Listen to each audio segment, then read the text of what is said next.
The federal government may be shut down, but the Affordable Care Act is open for business, and thousands of Californians are trying to sign up. But a lot of people have questions about what the new healthcare program entails, and whether it's a good thing. These questions and more were answered this afternoon during a town hall live broadcast from the Autry Museum in Los Feliz. To be an American, and what it is, they were saying, I've been waiting my lifetime to get affordable health care, and I'm thrilled, and it's life-changing, and that's the kind of reaction we got. KNX 1070 News Radio hosted the event with its regular broadcasters moderating and several panel members contributing to the discussion. The panel covered the basics, like how to sign up for Obamacare, how much it costs, and how to find a doctor. Several local business owners attended, and so did employees affected by the change in their current health care plans. Gary Huffman is being forced out of his current insurance plan.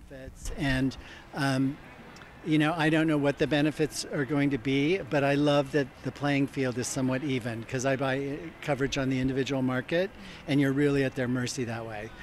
Though Obamacare seemed to be mostly well received, some panel members, like Dr. Alan Beyer, are concerned. Why there's fear is because the same people who can't keep our government running and the same people who can't pass a budget in this country are now going to be administrating an ever larger portion of our health care population. And that scares me a little bit, because they obviously can't do the job that they're supposed to do now. Let's burden them with some more that they can poorly run. That's very, very disheartening.